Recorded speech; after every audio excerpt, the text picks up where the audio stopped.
You're now listening to the Thousand Story Podcast, presented by Thousand Story.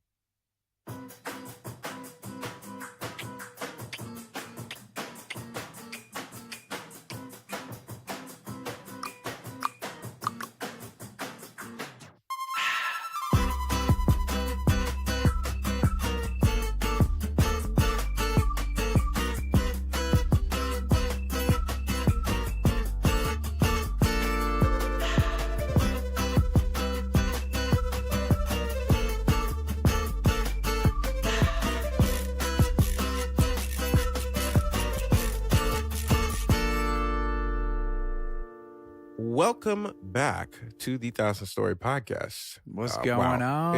It's episode 15, season finale. We are your hosts, Naji and Luis. And today we wanted to close it out with just a candid conversation on millennials as a whole. Because we are them, and we got to talk about the issues that we go through. Struggles that we go through. That's the entire premise of the show. Yes. So today we called this episode the Millennial Metric because we wanted to kind of just discuss what we consider to be the Millennial Metric. What is today's metric for success?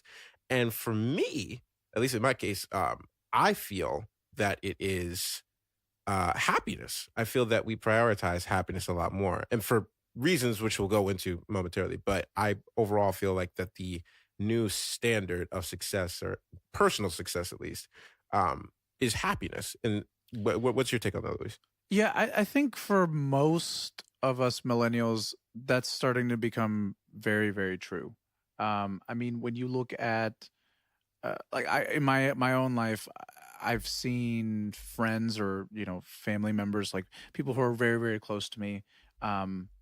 They want to leave their jobs because they're simply unhappy. I mean, I feel like at this point in time in our society, nobody's really settling down with a job that provides you money. You know what I mean? Like most of our grandparents and parents did. They got such into this job and they were providing for a family, and and I feel like most of our age group isn't satisfied unless they're happy with what they're doing. I agree. You know what I mean? Yeah, I definitely agree. I feel like, back in 50s, 40s, basically up until the 2000s, the priority for success was kind of dictated by the American dream.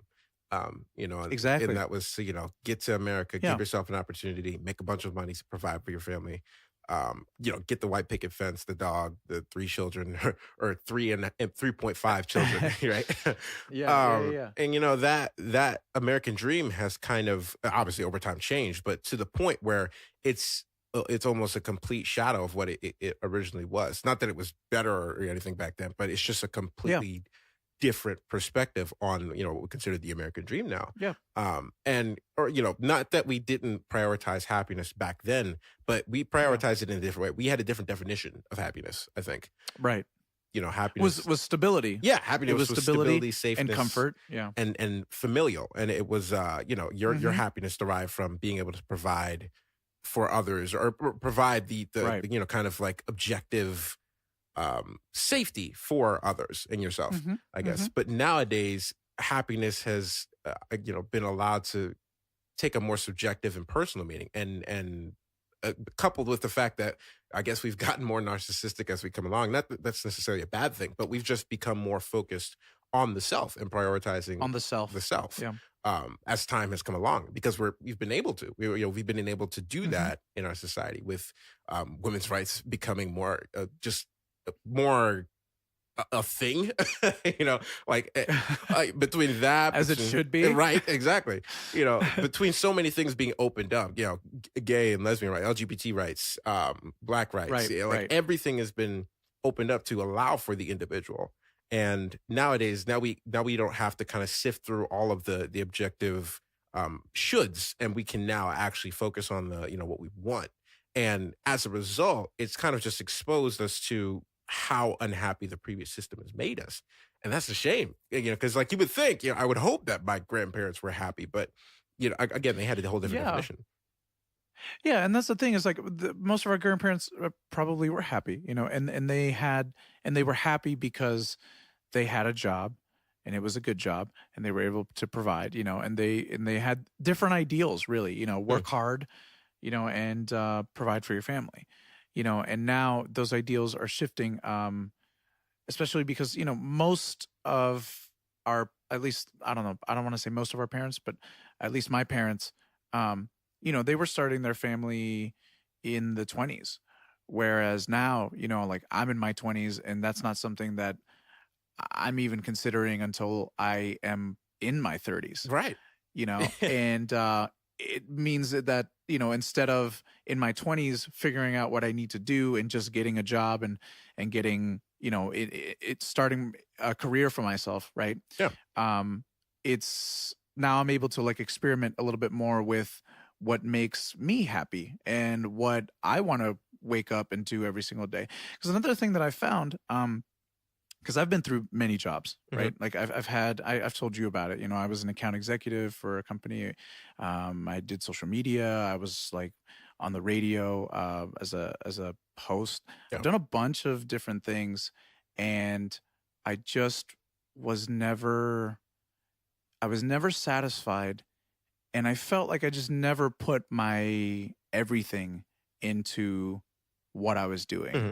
I felt like whatever I did was just kind of half-assed. I don't want to say that because I feel like I don't really half-ass projects, but when I don't believe in a project, when I don't believe in something, it's just something that I don't want to do. Right. I mean, You know what I I mean? like one there was I can't remember who told me, but there a solid tip of advice that I got was no matter what, like in any job that you get, always give like 80%. That way, Yeah. you can always get better or you always appear better, but like you never really give your full attention to it if you don't care about it because it's just like Yeah, exactly. And so it's just wild because like, a job then just becomes like a grind. Like it's just literally just a means to an end. yeah, Like you're there so that you can get money. You're not there to make that place better. You're not really there to, you know, uh create new things or, like if I guess propel the business forward into a new direction. You're literally just there to collect a paycheck. yeah, And so that i- although yeah, like I get it, like it makes sense as far as like a job goes, but that's not the type of job that I want to be a part of. Like I don't want to be like, okay, here's my means to my end. Like I'm gonna wake up and hmm, I'll go to work and not really care the entire time that I'm there. And I don't want to say hate my life, but you know what I'm saying? Like just not be excited and not be um tantalized right. by new experience. No, And oh, go I ahead. think that's one of the reasons that I've left most of my jobs Mm, and decided to pursue something that was a little bit more flexible or at home, or it played towards my passions and yeah, my emotions. That's a lot of why um, I'm doing this podcast, right. and why I really want to do music is because that's something that I get extremely excited about, and um, I just can't see it any other way. Right, and it's interesting that you say you can't see it another way now. That because of how we've grown up in kind of an open or more open world, or in that to have the capability to actually ask those questions, to be able to question what the end or what the means were. Because back then, Right. realistically, Right. it was more of a necessity than just like a pleasurable thing. Like work was in order to contribute to society, so or contribute to the war, or contribute to like Right. like straight economic benefit. There really wasn't any Yeah. room for happiness, and there wasn't any Oh, definitely. there wasn't Yeah. any need for it. It was just productivity. We had Yeah. we had the recession, and then we had to come out of that. Mhm. So in order for us to get back to a happy, healthy state as a country, we had to work. We had to put Yeah. in time into our economy and actually improve the state of things as a whole. So our True. entire priority was different back then. So it's Mhm. nowadays we have obviously we have a lot more space to even Right. ask those questions, or what does make me happy, Yeah. and then Yeah. that coupled with jobs being possible at home, that what that Yes.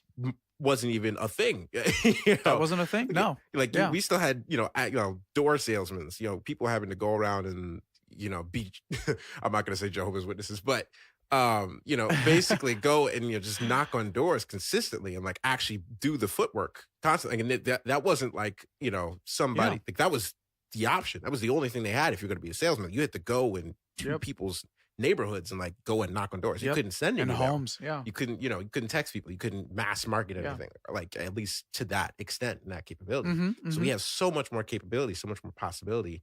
And that coupled with the mentality shift in things Right. feeling a little more possible and a little more Yeah. questionable. Yeah. Because there's not this immense sense of like doom or we're going to go back to, I mean, there is, but it's in a different sense now. Right. You know? Right. Yeah, and I think with all of that coupled with the fact that the internet is what it is and it's offered so many opportunities for people, Mhm. we've hit this new sort of plateau, right? Where whereas before you needed to be a part of something in order to gain monetary money, really, Yeah. to just gain income. You needed to be a part of a job. And now we have this whole do-it-yourself culture, Mhm. right? Where the internet has just offered us like STEM, where I could just upload my music and I can just make money by myself. Yeah. You know what I mean? I can set up my own business extremely easily over the internet. And Today I could do that that's now. a recent thing. Like maybe not the Very do-it-yourself mentality, but at least the capability to literally do it yourself. Right. And one of the most Exactly. non-DIY businesses out there. Mm-hmm. We now have the capability. That's in the last 5 years. That's how Right. recent the new mentality is, the new mentality switch. But And so I think, sorry, I didn't mean no, to no, you're interrupt you. good. Go ahead. I was gonna say, so I think that people are now starting to see, a lot more of the, oh, you know what? I don't like how these businesses are running, like their practices. I don't like how they're running their company. I don't necessarily like the culture. And I just feel they have this old school mentality that becomes a much more viable option to say, okay, well, since I don't like what they're doing, let me just go do Mhm. what I wanna I do. think should be done Yeah. and try that out, Yeah, 100%. And it's like I said, it's just crazy we have that capability now. We have that room Yeah. to try and fail, and just like, even the kind of culture of being able to go and travel around the world and then come back to like a part-time job. That's not something that was like possible Yeah. back then. If you were traveling for war, like at least Yeah. that True. regularly. It was a Mhm, very real mhm. thing. But it's interesting though, because I noticed also I was looking up some stats, so you're just like seeing how happiness was kind of like a metric in like globally, or like at least Mhm. how we quantify it. And one thing I really wanted to look at was like, suicide and depression and, like the opposite. Why is happiness so important now, or so available now, or so noticeable Mhm. now? And then I noticed that, over time, like since, let's see, this was from the National Institute of Mental Health, since like 1999. So if we keep it recent, like in the millennial years, the Right. suicide rate is actually increased. So you would think, okay, if we're Hmm. prioritizing happiness more, why? How does that work? How does actually Yeah. allowing ourselves to feel more happiness pave the way for more sadness? And it's honestly because, it's not that we've just paved the way for happiness. It's that we've paved the way for emotions. Emotions and humanity have become more prevalent Yes. in the workspace and in how we Yes. approach living and culture. And it was Yeah. like suicide is, well, at least in 2016, from like ages 10 to 34, it was the second leading cause of death. And that's crazy. Wow. Like that is Wow, that's at least in the wild. US. I can't account for anywhere else, but in the US, that's what the case was. And it's just astonishing to feel like how we got to that point. And I was trying to think of like what changed in as far as like what would cause people what would cause that increase. So for me, I was Right. thinking it was one, obviously more exposure to sad events or sad things. Obviously, the internet's a Hmm. thing, and being exposed to Right. other Right. people of a like mind or kind of like a hive Yep. mind. If this group of people is sad, you're gonna go and resonate with that group of people, and it's just like kind of Yeah. like this cyclical pool of, of sadness that just grows because you have entire Hmm. communities dedicated to either observing depression or dealing with depression and coping with depression. But even that coping, like our coping mechanisms have changed. Before, we would just shut it down. That wouldn't even be, nobody talked about that. You Yeah. were crazy. You Yep. would be sent to a mental institute if you had like suicidal thoughts, or to jail Hmm. for having suicidal thoughts. Or you would just, numb it with drugs. That's where the whole sex, drugs, and rock and roll mentality came from. Came from. Yep. That entire mentality is shifted, but not in the way you would think. We still have the same elements, sex, drugs, and rock and roll, but just in different ways now. So as Hmm. far as sex goes, we're exposed to the culture a million times more. It's cool to be, well, it's not that it's cool or not cool, but it's just like we're becoming more open. We're becoming more accepting of our Yep. bodies, right? So we're becoming more Hmm. safe, but we're still engaging in sex just as much as we were back then, if not more.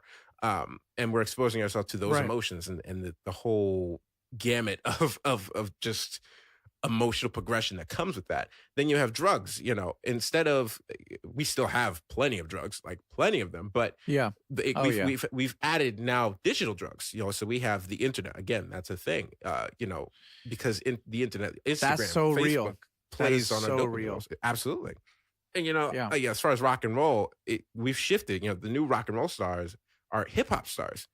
So now we have entire cultures and communities like SoundCloud. You have artists blowing up, Lil Uzi Vert, like Lil Yachty, Hmm. as rock stars, or they're seen as rock stars, and providing a solace and the means of relation to younger children. Like SoundCloud's like core audience right now, currently, is like young teens, and that's it, So true. that's where that's how we're being affected. So nothing's really changed in that sense. One, we've just gotten a bigger population, but two, it's become easier to get or to accept depression and be in it, and it's also become easier to become happy. But it's just we've gained more exposure to those types of things, and that's crazy. Right. And I think yeah, part of what you said too really makes a lot of sense in the fact that now there are groups of people that you can go talk to on the internet about the specific thing, and you get in that group mentality of just everyone's just kind of um in how do I want to say, I don't want, instigating is not the word that Mhm. I want to use, but allowing that space to be more comfortable, to become more Yeah. comfortable. You know what I mean? I mean, yeah. I mean, you obviously we're trying to give and be inclusive of all feelings and all emotions, and in all Hmm. groups and shapes and sizes, and with that comes a whole, just it comes the whole package. You have happiness and you have Yeah. sadness, and we're in this space in this time where people are more accepting or trying to become more accepting of that, but there's Hmm. been so much pent up just repression and suppression of these emotions that you just have swarms of people who don't know how to cope with their own emotions, and people who are born, born into this culture of kind of like, I'm not going to say it's not sheltered, but it's where they're not given the proper life skills to actually deal with their own emotions. And then they're just given a Right. phone, or they're they're given something else to cope with it. Parents Yeah. are, Yeah. I guess that's where kind of like PC culture comes in. Like, not that it's wrong to be politically correct, but it's just that we are very much focused right now on making sure everybody feels included and making sure everybody feels loved, and in trying to be this all inclusive thing. And with that, it just comes an immense just rush of emotion and new things to be Hmm. upset about or new things to feel, and that a lot of us aren't prepared for. So I think happiness is not just a metric, but like essential now in seeing, at least allowing people to see that you can be happy, right? Right. Like Right. placing priority on that in every aspect, not just the workplace, not just, but like in every aspect, trying to kind of Yeah. highlight happiness has become more of a priority over time, because people are noticing, okay, it's a problem. Like, granted, we've given them the world, but now they don't know how to deal with it. So we need to show them how they can get to the places that they need to be. And it's just, it Yeah. started seeping into more and more things, which is good. I'm glad that people are recognizing that happiness is incredibly important in every aspect of life, Hmm. you know? Hmm. Yeah, I think it starts becoming the like we're saying here, the metric of which we base everything else on. Where we base our relationships on, where we base our work relationship with or even so with businesses specifically. You know, um we're noticing a lot of millennials and even younger kids supporting businesses that are doing good in the world. Hmm. um you know Socially, you buy a bracelet and and then you're cleaning up trash in another part of the world, or the whole Tom's initiative. That was a mhm. um I guess those sorts of business practices that are really trying to bring out goodness. And I'm not saying that they're perfect in any way, Right. but Definitely not perfect, especially it's Tom's, definitely a but yeah, exactly. I'm definitely not saying that they're perfect in any way, but it's definitely has been a step in the right direction, because prior to things like that, um, there there was nothing. It was charity, yeah. you know, and it's just really really interesting to see a lot of these bigger businesses and companies switching to because the old methods don't work anymore. Right. They just don't.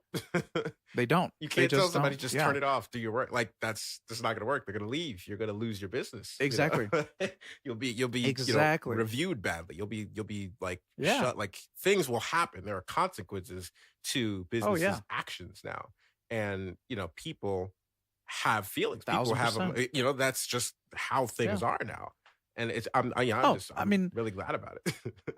part of this, yeah, and then part of this, like I think part of happiness's new metric was the Me Too movement that happened. Hmm. No longer were people standing up for these people who were causing damage to others based on their actions. Right. You And know, even with that movement, if you think about like these actions again have always existed. They've existed for a long yep, time. These industries have been here for a long time. So it's yes, not that the emotions that we feel now weren't present then. It's no, just we didn't no, have the it's capabilities almost or strength to or to do so back then. But now we yeah, do. We can yeah, actually prioritize that and show people that we can make yeah, ourselves or our lives happier by outing hmm, these people or outing these things that don't work yep, for happiness or our humanity. exactly.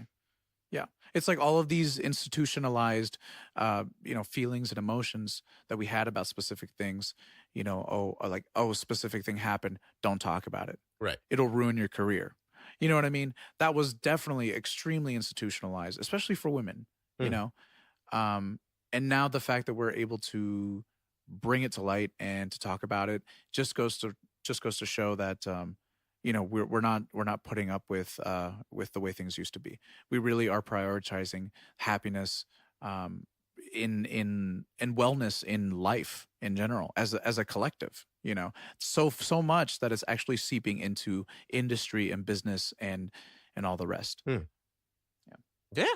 And I have to say it's a good change. Of course, we have a lot of work to do, especially with, like I said, the Yeah. whole. This is just the beginning. It is literally the beginning, though. I mean, we are in the millennial stage. Like, it's not like it's like something Yeah. we're like observing late. Like, it's happening now. Yeah. And, Yeah. it's really cool to see how powerful, I guess our generation can be, if we Hmm. if we kind of like just give ourselves the right tools. Because, like I said, I Yeah. don't think that we've been given, or at least a lot of us haven't been given the right tools to kind of cope and No. deal with emotions and feelings and how to even they don't even know how to define happiness for themselves. They don't know what that is. They Yeah. they know what their parents' expectations are. They know what Hmm. their parents have said and what they've gone through, but not how to Yeah. define that for themselves. So I wonder, like, how do you kind of like change the overall definition of happiness? We don't really have an overall global definition of happiness. Happiness for us is that No. everybody can have their own definition now, which is Hmm. very cool. But it just leaves a lot of questions and a lot of room for how do I translate happiness into quote unquote success, and how to change that the definition of success to be all around beneficial, objectively and subjectively. Um, I think that's where it starts though, is changing the definition and the meaning of what success is. mm, You know, like the moment that you stop thinking like, oh, success is having a big car and tons of money and stuff. You stop putting yourself in this competition, you know, with every other person in the world, you know, because every time you look at someone, instead of, you know, thinking, oh, they have such and such and such, mhm, you know, big car, big house, you know, like, you know, beautiful significant other or whatever, um, you stop looking down on yourself for not having those things. right. But You know what I mean? Go ahead. no, no, no, no. You keep going. I said one point to add on top of that. Keep going. I was just gonna say it's just a powerful switch, because moment that you start to question, you know, what does success mean to me? Does it mean, you know, having lots of clothes, or, you know, all this stuff, Hmm. and then you start switching it to um more of like, does it mean just waking up with a smile on my face with because of what I'm doing? You know what I mean? Hmm. Or does it mean helping people? Um, then you start to change your perception of the world around you. You know, Absolutely. you don't look at people as competition, but as comrades in the end. You know what I'm saying? Yeah, 100%. And just to build on that, kind of like changing it and really solidifying that it's okay to change it. Yeah. Like Yeah. even the concept of, say, homelessness, right? If we look Hmm. at homelessness as a concept, right, it's just being without home or being without Hmm. steady or stable home. But there are so many technically homeless people that are successful. If you look at like travel blog, entrepreneurs or anything like that, where they Right. don't have Yeah. a steady established home, then you start to look at the word and the concept of homelessness as a whole different thing. Yeah. Homeless a home is not necessarily bound to a brick and mortar building. It's bound to the Hmm. person, the feeling, the spaces that you're in the place that you consider home.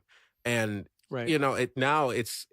it's just a matter of, like we were saying, it's just a matter of switching a lot of these definitions, as we come into this new happiness age, I guess, and where Right. we're starting Yeah. to see more success in just being humans and exploring, Yes. exploring the world and exploring different people and different mentalities.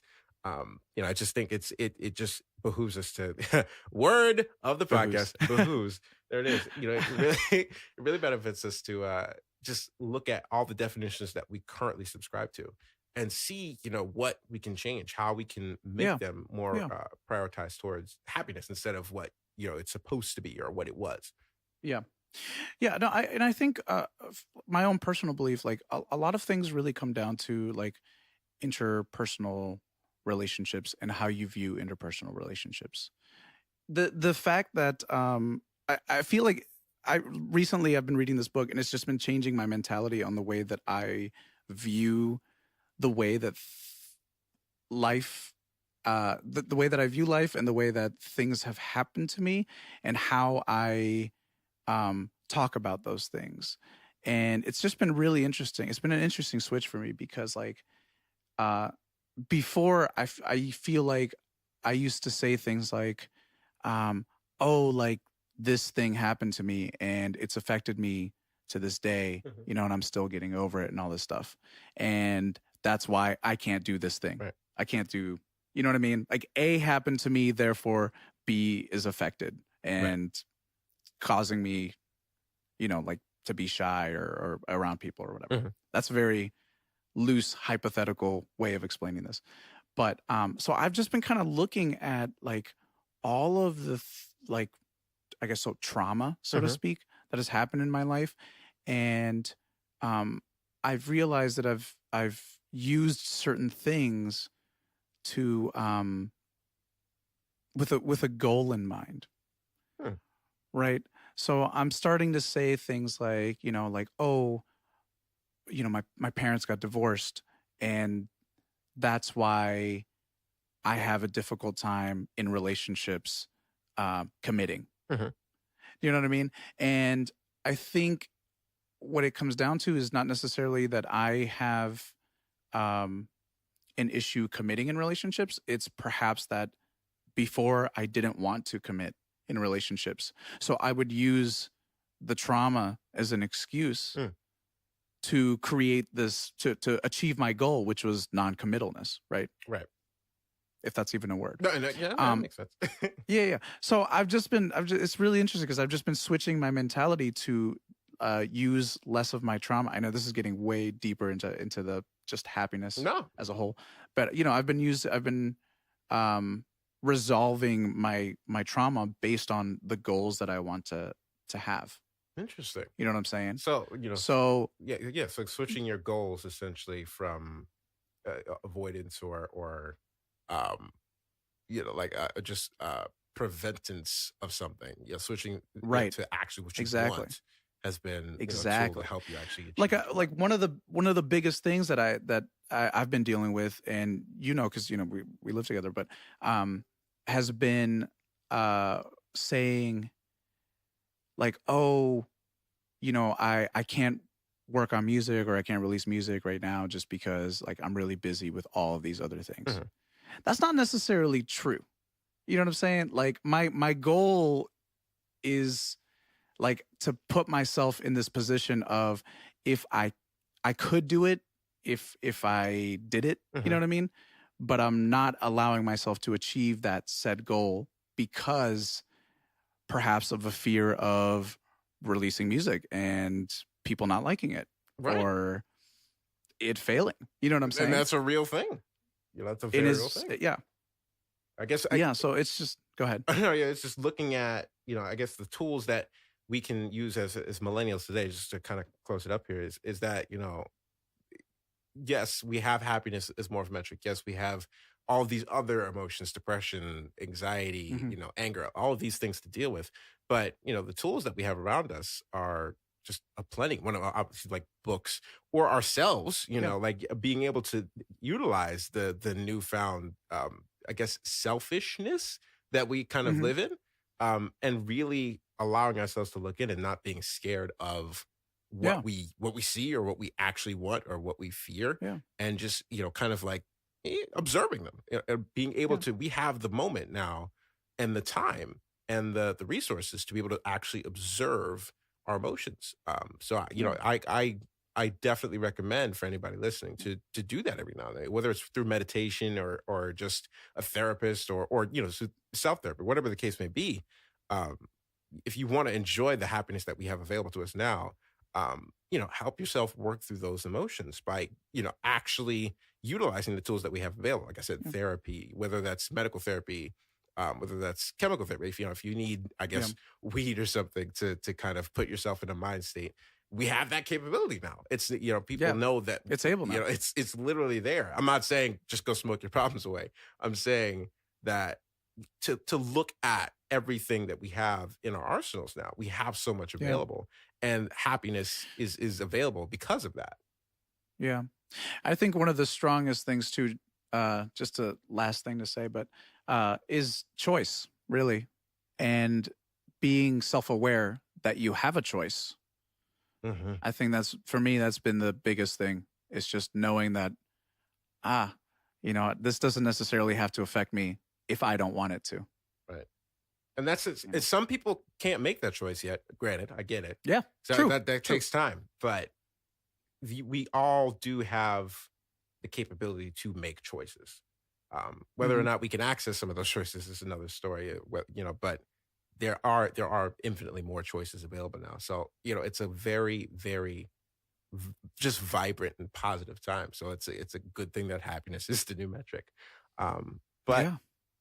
I guess to sum it up, I am incredibly happy that we've made it this far on the podcast. Me too. You know what I mean? Like, this is wild. Man, this started off as a little idea when we were just talking in the morning, and all of a sudden it's 15 episodes in, and we finished one season. I mean, just damn, well done. Yeah. Right? Yeah. Clap. Snaps. Yeah, snaps. Pat on the back. Yep. Take yourself out to dinner. Because you can do that now. That's not weird. I mean, it still is, but Yeah. I do it all the time. But just to any listeners out there, thank you for listening and sharing your experiences Seriously. and your enjoyment with it, because we've gotten a plenty of just response to it, and we feel really, really glad that we can actually provide some means of solace or solidarity to people out there just wanting to know this information or just kind of resonate with something. And yeah, shout out to all the new friends that I've made. I don't know if Yeah. Naji, you've made. It's not so much that I've made new friends. I've become more apparent of the people who appreciate my company, which is nice. It's just like, oh, like people would be like, oh, that's your podcast? Or like, you do a what? You do a podcast? Crazy. It's just like, oh, I'm touched. You care. And that's really nice. I'm glad that It's we great. have that audience. Yeah. So that being said, we are going to take a quick break as far as the podcast goes.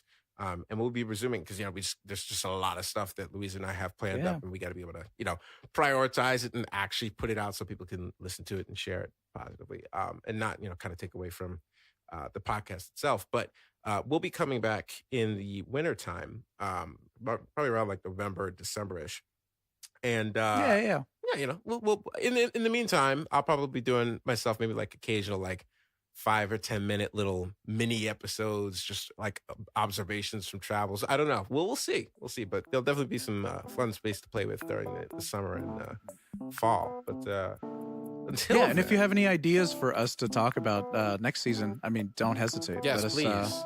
Just shoot let us them in. to us. Ask away. Shoot us messages. I know there's people who wanted to be on the show, so like definitely hit me up again and just let me know. We can get some times in, et cetera, et cetera.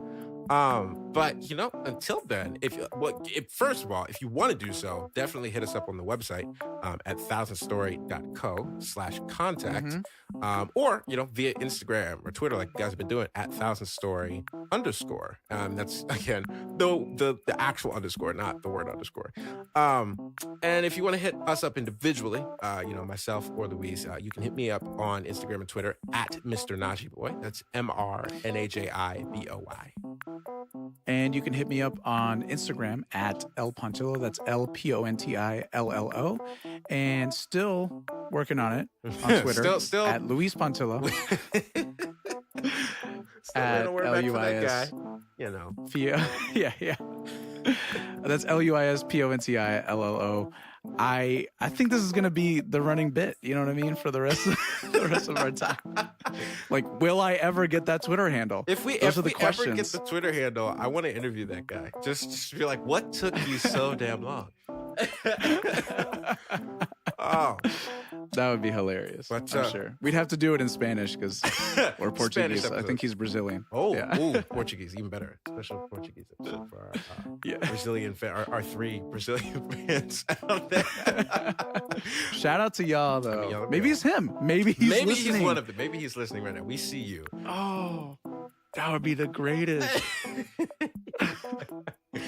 But until then, like I said, it has been a pleasure. We'll be around. Yes. We'll be doing things. We got some projects coming. Myself, I'm working on, or I just recently released Act 1, which is the first act of a few. I won't say how many, but coming out this year for a project of mine, a musical project, if you will. And Louise himself has a project coming out pretty soon. Yeah, I got a single dropping pretty soon, and then I have an EP coming out next month. So I'm stoked. Woot, woot. Yeah. Woot, woot. So guys, go check that out. Support us, share, like, subscribe, comment, whatever. I mean, that's what people say, right? I mean, that's a YouTube thing, but it's whatever. You can still subscribe. You can still like our stuff. You can still comment or whatever. Yeah. But we love you. Thank you for listening. And we will continue to do these as long as we can because we love throwing support. And again, if you have any guest ideas or any topics, just shoot them to us. We definitely see every single one. But until then, I've probably said that 3 times now. Until then, we shall be signing off. And again, we are your hosts, Naji. And Luis. And it's been a pleasure. So ciao for now. Goodbye.